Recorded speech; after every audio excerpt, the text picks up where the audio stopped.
김해에 있는 율산 초등학교에서 한 가지 실험을 했어요. 아이들에게 감사 일기를 쓰게 하는 겁니다. 초등학교 5학년 16명을 대상으로 해서 실시를 했는데 3개월 동안 진행됐습니다. 처음에는 상투적으로 쓰지 않겠어요? 엄마가 밥을 차려줘서 고마워요.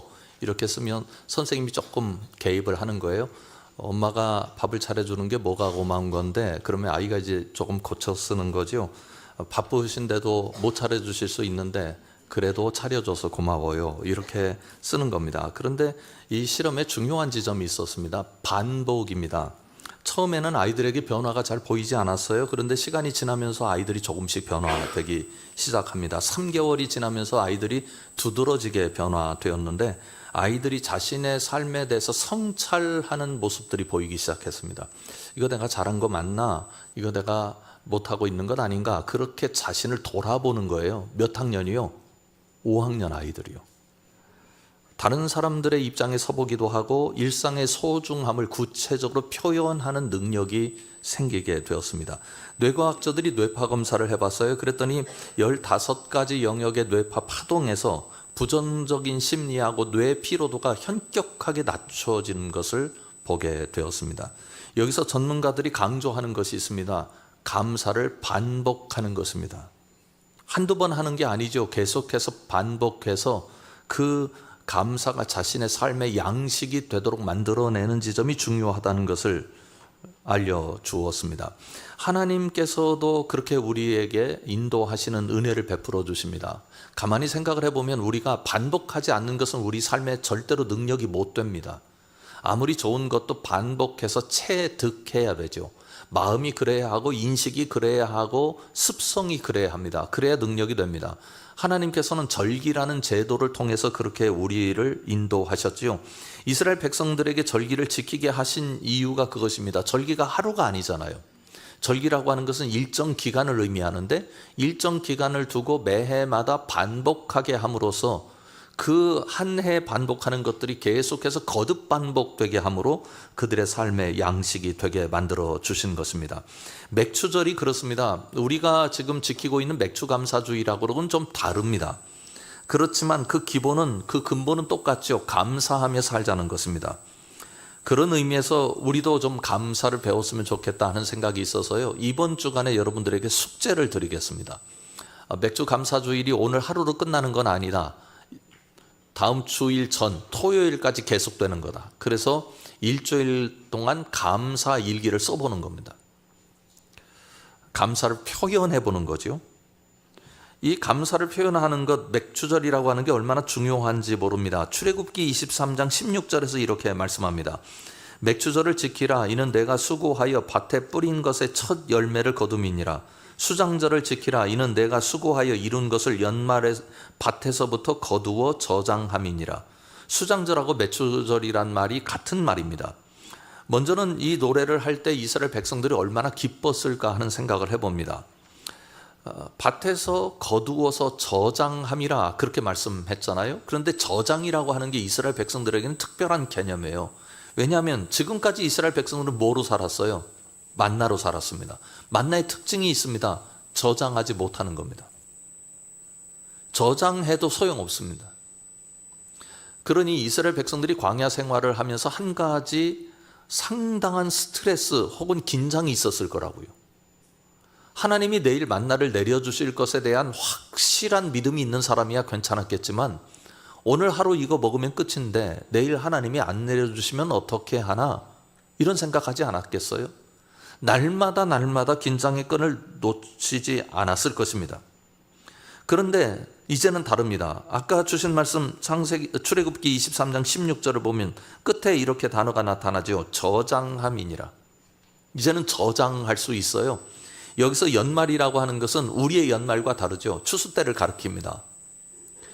이제는 내일 걱정 안 해도 돼요. 저장해서 또 먹을 수 있어요. 이스라엘 광야 생활은 그렇게 간단하지 않았습니다. 40년이었습니다만 40년 동안 그들에게 아픔이 하나 있었어요. 그건 뭐냐면 이집트에서 나온 1세대는 다 죽었어요. 광야 40년은 매장하는 기간이었어요. 얼마나 큰 아픔이 있었겠습니까? 보통 고생이 아니었습니다. 그런데 가나안 땅에 들어와 오면 이제 먹고 살아야 되잖아요. 가나안 땅에서 농사를 지어야 하는데 이스라엘 백성들은 농사를 지금까지 한 번도 지은 적이 없어요. 얼마나 불안하고 힘들었겠습니까? 광야에서는 만나 때문에 힘들었는데 이곳에 와서는 농사 짓는 것 때문에 힘든 거예요. 그런데 농사를 다 지었어요. 저장할 수 있는 곡식이 그들에게 생겼다고요. 곡식으로 빵을 만들어서 그들이 첫 입에 넣었을 때 모르긴 몰라도 그들에게 눈물이 흘렀을 겁니다. 광야에서 하나님께서 우리를 먹여 살려주셨는데 여기서는 또 곡식을 통해서 저장하고 이제는 더 이상 불안하지 않도록 우리를 먹여주시고 입혀주시는구나 깨달았을 것입니다. 만나를 주신 분도 하나님이십니다. 농사를 짓게 하신 분도 하나님이십니다. 살리시는 방법은 다 달랐지만 우리는 하나님 때문에 산다. 하나님의 은혜로 산다. 그 고백이 그들에게 가슴 속에 자리 잡았습니다. 그런데 우리가 감사를 자칫 잘못하면 율법으로 만들기 쉽습니다. 왜냐하면 하나님께서 감사라고 명령을 하셨으니 우리가 감사해야 된다 생각을 하면 이 명령의 올가미에 걸려드는 거예요. 명령은 지키면 괜찮아요. 안 지키면 문제예요. 감사가 억지로 되는 거죠. 안 하면 안 되잖아요. 억지로 하다 보니까 감사가 멍해가 돼요. 짐이 돼요. 죄책감을 만들어내요. 이스라엘 백성들이 절기를 지킨다는 말은 우리말로 하면 명절을 보내는 겁니다. 법을 지키는 게 아니라고요. 성대한 잔치가 벌어집니다. 가정마다, 집집마다, 동네 어귀마다, 그리고 동네 거리마다 노래소리로, 감사의 소리로, 기쁨의 소리로 사람들의 소리가 가득 넘쳐났습니다. 하나님께서 우리에게도 그런 잔치를 있게 하시길 원하십니다. 기쁨이 감사를 만드는 건 아닙니다. 생각을 해보면 기쁨이 감사가 될 수 있다면 우리가 기쁜 날이 얼마나 되겠어요. 그리고 기쁨은 그렇게 크게 다가오지 않습니다. 걱정할 일이 많습니다. 불안한 일이 많습니다. 두려운 일이 훨씬 더 많습니다. 그런데 성경은 우리에게 바꾸어서 다른 방식으로 기쁨에 이르도록 하시는 거예요. 감사를 통해서 기쁨으로 갈 수 있도록요. 사랑하는 성함 식구 여러분, 기쁨으로 감사를 만들어내는 삶이 아니라 감사로 기쁨을 만들어낼 줄 아는 삶이 여러분에게 정착되기를 주님의 이름으로 축원합니다. 이런 감사를 고백하는 또 하나의 방식을 하나님께서 허락해 주셨는데 그게 안식일입니다. 우리가 안식일 하면 조금 지켜야 한다는 강박이 굉장히 많습니다만 안식일의 풍경을 한번 제가 스케치해 보겠습니다. 이스라엘 백성들이 금요일 저녁부터 안식일을 시작하잖아요. 그러면 세 가지를 해요. 첫 번째로는 촛불을 점화합니다. 이제 안식일이 시작됩니다 하는 표식입니다. 그리고 두 번째로는 가족들이 모두 회당으로 가요. 그래서 거기서 예배합니다. 그리고 돌아와서 가정에서 식사를 하는데 세 번째로 키두시와 하모치를 합니다. 이 키두시라고 하는 것은 어떤 거냐면 식사를 하기 전에 포도주를 담아가지고 컵을 다 들고 서로 함께 기도하는 시간을 갖는 거예요. 그리고 나중에 안식일 빵인 할라 빵을 나누면서 또한 기도하는 의식을 합니다. 이 키두시를 할 때는 먼저 자녀들을 위해서 기도합니다. 아들을 위한 기도가 이렇습니다. 하나님이여 이 아들에게 영감을 주소서. 그리하여 이 아들이 우리 민족의 삶을 계승해온 에브라임과 므낫세의 전통을 따라 살게 하소서. 그 다음에 딸을 위해서 기도합니다. 하나님이여 이 딸에게 영감을 주소서. 그리하여 이 딸이 우리 민족의 삶을 계승해온 사라, 레베카, 라헬, 레아의 전통을 따라 살게 하소서. 그리고 식사 전에 포도주 잔을 서로 들고 서로 함께 낭송하는 기도가 있어요. 그 일부를 한번 소개하겠습니다. 일곱째 날은 하나님께 구별된 날입니다. 기쁨의 상징인 포도주로 이 날을 거룩하게 구별하여 축복합니다. 우리에게 허락하신 축복된 삶, 건강, 일, 휴식, 가정, 사랑, 우정 등에 감사합니다. 창조의 영원한 표인 안식일에 우리는 우리가 당신의 거룩한 모습대로 창조되었음을 기억합니다. 그러므로 우리는 컵을 높이 들어 감사합니다. 빵을 나눈 다음에 또 감사의 기도를 올립니다. 감사의 기도의 내용이 참 많습니다. 시편 126편으로 우선 모든 식구들이 감사를 하나님 앞에 올려드리고요. 그리고 이스라엘의 땅을 허락해 주신 우리에게 살 수 있는 땅을 주신 하나님께 감사하고, 예루살렘을 주신 하나님께 예루살렘의 평화를 위해서 기도하고, 나라의 평화를 위해서 기도한 다음 마지막으로 세계 평화를 위해서 기도합니다. 축제인 거예요. 잔치인 겁니다. 감사와 기쁨이 넘쳐납니다. 그런 의미에서 우리에게도 감사가 있고 우리에게 기쁨이 있습니다 하는 마음으로요, 시편 126편을 유대인들이 하나님 앞에 영광 올려드렸던 것처럼 우리도 이 말씀으로 한번 하나님 앞에 영광 올려드리겠습니다. 한번 교독하죠. 한 절씩이요. 여호와께서 시온의 포로를 돌려보내실 때 우리는 꿈꾸는 것 같았도다.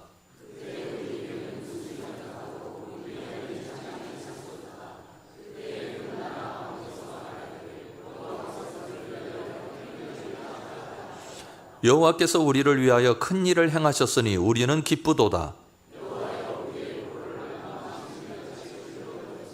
눈물을 흘리며 씨를 뿌리는 자는 기쁨으로 거두리로다. 울며 씨를 뿌리러 나가는 자는 반드시 기쁨으로 그 곡식단을 가지고 돌아오리라. 아멘. 이걸 매 안식일마다 하는 거예요. 그런데 좀 이상합니다. 우리가 아는 안식일은 조금 달라요. 신약 성경을 보면, 예수님 시대를 보면 안식일법 논쟁이 그 유대 사회를 흔들어 댔습니다. 이게 감사와 기쁨의 날이 아닌 거예요.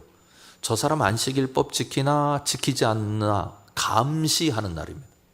안식일 지키는 사람들은 동네 어귀에서 자랑합니다.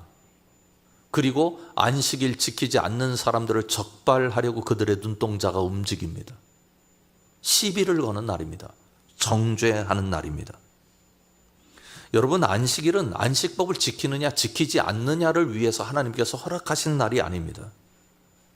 이 세상을 창조하시고 당신의 백성들을 돌보시는 하나님의 그 사랑,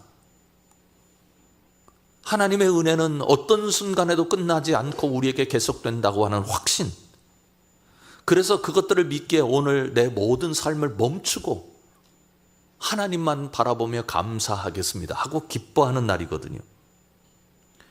출애굽기 16장을 보면 하나님을 그렇게 믿어야 한다는 것을 우리에게 분명하게 보여줍니다. 만나 내용이 나오는데요, 만나의 중요한 원칙이 있죠. 16장 4절을 보십시오. 그때 여호와께서 모세에게 이르시되 보라, 내가 너희를 위하여 하늘에서 양식을 비같이 내리리니 백성이 나가서 일용할 것을 날마다 거둘 것이라. 이같이 하여 그들이 내 율법을 준행하나 아니하나 내가 시험하리라. 원칙은 이겁니다. 만나는 이틀 것 거두면 안 됩니다. 이틀 것 거두면 하나님의 말씀을 지키지 않는 겁니다. 하루 것만 거두어야 합니다. 두 번째로는 더 거두어도 소용이 없었습니다. 16장 20절과 21절을 보면 이렇게 말씀합니다. 그들이 모세에게 순종하지 아니하고 덜어는 아침까지 두었더니 벌레가 생기고 냄새가 난지라. 모세가 그들에게 노하니라. 무리가 아침마다 각 사람은 먹을 만큼만 거두었고 햇볕이 뜨겁게 쬐면 그것이 쓰러졌더라. 그러니 더 구워두어도 소용이 없습니다. 다 상하고 없어집니다. 그런데 여기에 예외가 있었어요. 안식일 날은 다릅니다. 출애굽기 16장 22절부터 24절 말씀입니다. 22절 24절만 볼까요? 여섯째 날에는 각 사람이 갑절의 식물 곧 하나에 2오멜씩 거둔지라. 회중에 모든 지도자가 와서 모세에게 알림해. 그리고 24절 내려가 보면 그들이 모세 명령대로 아침까지 간수하였으나 냄새도 나지 아니하고 벌레도 생기지 아니한지라. 안식일은 예외였습니다. 이틀 걸 거둘 수 있는 거예요. 이스라엘 백성들 이렇게 생각하지 않았겠어요? 다른 날은 이틀 것 거두면 문제가 생기는데 안식일 날이라고 이틀 것 거두면 문제가 생기지 않으리라는 법이 있나? 월요일 날도 생겼고 화요일 날도 생겼고 수요일 날도 생겼는데 안식일만 안 생기나? 그렇게 생각할 수 있지 않겠어요? 그러니까 안식일 날을 지킨다고 하는 것은 하나님이 그렇게 되면 된다라는 사실에 대해서 굳건한 믿음을 가진 사람만 할 수 있는 겁니다. 하나님의 신비로운 개입, 하나님의 역사를 믿지 않는 사람들은 절대로 안식일을 기쁨으로 맞이할 수 없었습니다. 안식일의 전통은 출애굽에만 나타나는 게 아닙니다. 창세기에도 이미 기록되어 있습니다. 창세기 2장 1절부터 3절 말씀이죠. 천지와 만물이 다 이루어지니라. 하나님이 그가 하시던 일을 일곱째 날에 마치시니 그가 하시던 모든 일을 그치고 일곱째 날에 안식하시니라. 하나님이 그 일곱째 날을 복되게 하사 거룩하게 하셨으니 이는 하나님이 그 창조하시며 만드시던 모든 일을 마치시고 그날에 안식하셨음이니라. 이 말씀을 가만히 보면 아주 중요한 사실을 하나님께서 하나 드러내고 계십니다. 그것은 창조의 완전성입니다. 하나님이 창조를 완전하게 하셨기 때문에 쉬신 거예요. 완전한 창조가 이루어지지 않았다면 보충해야 되잖아요. 물건을 잘못 만들었으면 고쳐야 하는 것처럼 더 완결하게 만들어내야 하는 것처럼 창조에 대해서도 그랬습니다. 하나님은 창조를 완전하게 하셨습니다. 그래서 쉬신 겁니다. 그래서 복된 날이고 그래서 거룩한 날입니다. 안식일 날 멈춘다고 하는 것은 두 가지를 믿지 않으면 안 되는 거예요. 하나님께서 오늘 또 우리 삶을 보살펴 주신다는 것을 믿고 하나님께서 창조의 완전하심을 드러내셨기에 그 완전케 하신 하나님이 우리를 온전히 붙잡아 주신다는 사실을 우리가 믿어야 가능합니다. 말하자면 내가 멈추어도 하나님이 일하시고 내가 멈추어도 하나님의 은혜가 여전하고 그 멈춤이 그래서 기쁨이 되고 감사가 되는 것, 바로 이것이 안식일을 복되게 하신 하나님의 의도입니다. 오늘 주신 말씀이 그것을 여실히 보여주죠. 8절 이하의 말씀을 보십시오. 안식일을 기억하여 거룩하게 지키라. 엿새 동안은 힘써 내 모든 일을 행할 것이나 일곱째 날은 내 하나님 여호와의 안식일인즉 너나 내 아들이나 내 딸이나 내 남종이나 내 여종이나 내 가축이나 내 문 안에 머무는 객이라도 아무 일도 하지 말라. 이는 엿새 동안에 나 여호와가 하늘과 땅과 바다와 그 가운데 모든 것을 만들고 일곱째 날에 쉬었음이라. 그러므로 나 여호와가 안식일을 복되게 하여 그날을 거룩하게 하였느니라. 여기서 우리가 한 가지 분명히 알아두어야 합니다. 안식일이 누구 것인가에 대한 답입니다. 여러분, 안식일은 누구 겁니까? 우리 게 아닙니다. 쉬는 건 우리가 쉬어요. 그런데 하나님 겁니다. 무슨 뜻입니까? 하나님이 안식을 허락해야 인간은 쉴 수 있습니다. 하나님의 선물입니다. 안식일을 우리가 지킬 수 있고 우리 삶을 멈출 수 있는 것은 먹여주시고 입혀주시는 하나님이 쉬게도 해주신다는 믿음이 있을 때 가능합니다. 만나를 주신 분도 하나님이십니다. 가나안에서 농사를 지어 곡식을 저장하며 배불리 먹을 수 있도록 하시는 분도 하나님이십니다. 쉼을 주시는 분도 하나님이십니다. 그래서 하나님이 쉬라 할 때 쉴 수 있는 겁니다. 멈춰라 할 때 우리가 멈출 수 있는 이유는 하나님을 향한 믿음 때문입니다. 단순히 멈추는 것은 멈춤을 의미하지 않습니다. 멈추기 어려운 것은 우리가 불안 때문이잖아요. 여기 계신 분들 중에 이제 연세가 조금 많으신 분들은 우리나라가 주 5일제를 실시할 때 굉장히 반대하셨을 거예요. 아니, 그렇게 놀면 어떻게 먹고 살아? 그런 불안이 우리에게 많았잖아요. 지금은 주 4일제를 의논하는 시대에 살고 있습니다. 또 우리에게 불안이 있습니다. 우리에게는 무엇을 해야 산다. 우리 삶은 멈춰서는 안 된다. 내가 우리 삶을 끌고 가고 책임져야 내 인생이 가능하다 하는 생각에 사로잡혀 있습니다. 실제로 우리가 그것들을 경험하면서 합니다. 이래야 먹고 사는 건 분명하거든요. 멈추면 큰일 날 것 같습니다.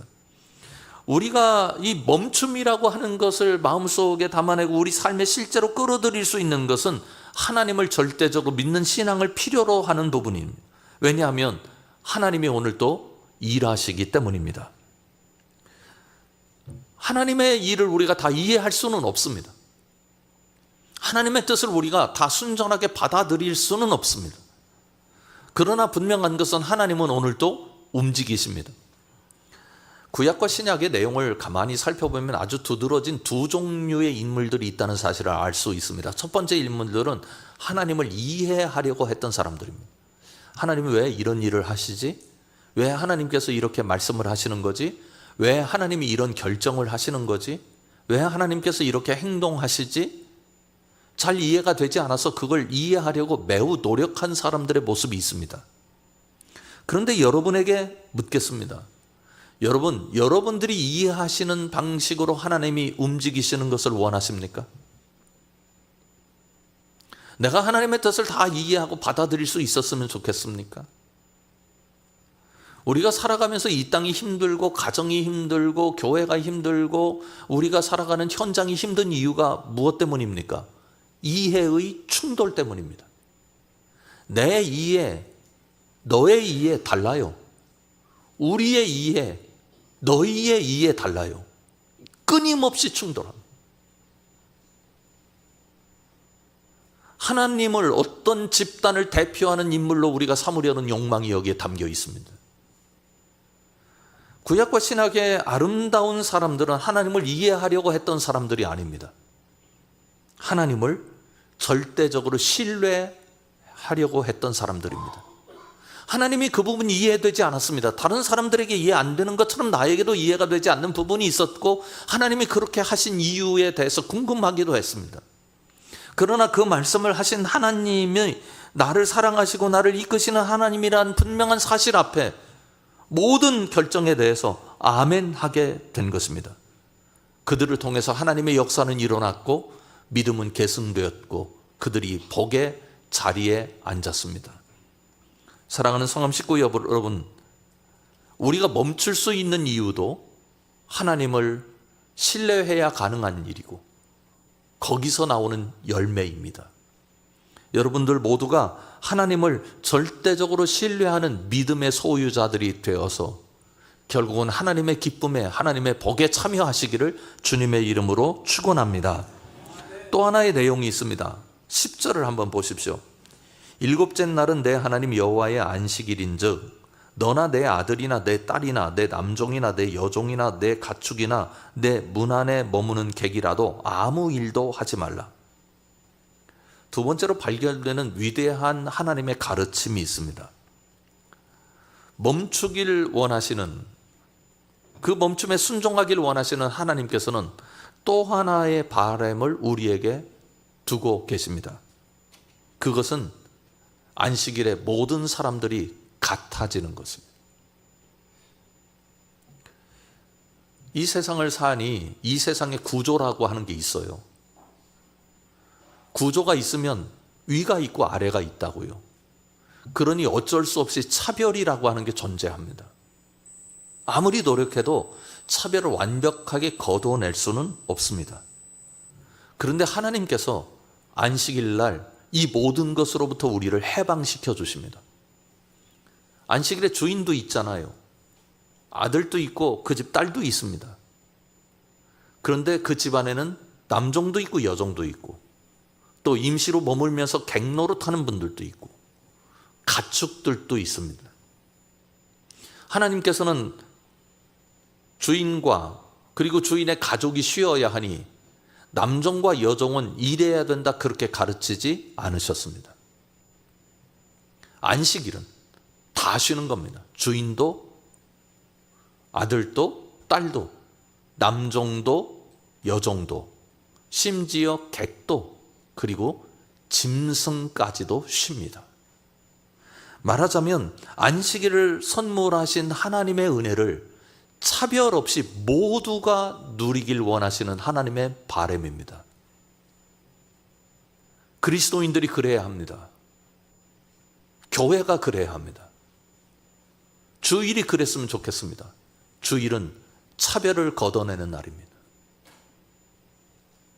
은혜를 누리되 모든 사람들이 동일하게 하나님의 은혜를 누리고 모든 사람이 하나님을 기뻐하고 모든 사람이 하나님을 바라보고 주일 이 하루만큼은 누구든지 서로를 바라볼 때 가치 매김을 하지 말고 우리 모두 다 존귀한 하나님의 자녀라고 하는 의식 외에 다른 어떤 가치도 대입하지 않는 해방구를 만들어내야 합니다.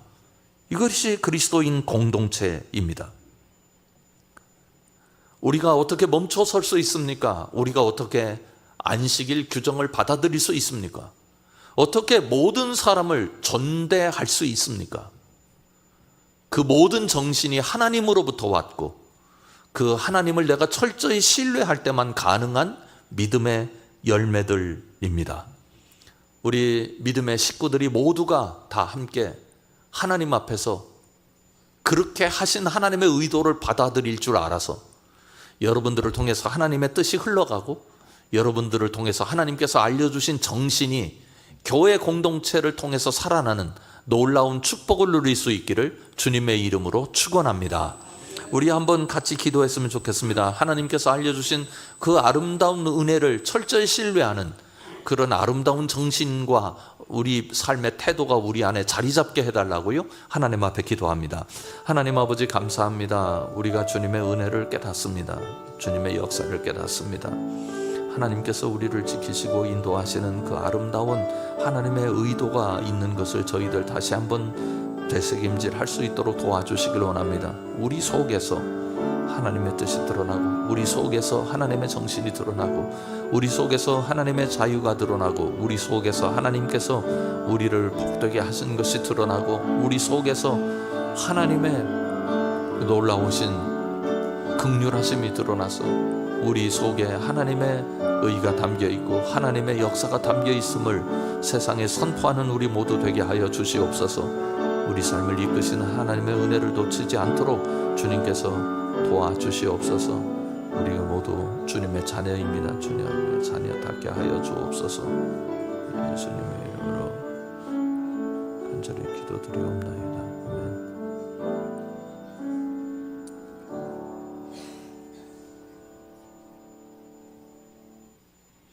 하나님 아버지, 주님의 은혜 때문에 삽니다. 주님의 은혜 때문에 멈출 수도 있고, 주님의 은혜 때문에 열심을 다할 수도 있고, 주님의 은혜 때문에 용서할 수 있고, 주님의 은혜 때문에 모든 사람을 존대할 수 있습니다. 아버지 하나님, 주님의 은혜 잊지 않게 하여 주시옵소서. 예수님 이름으로 간절히 기도드립니다. 아멘.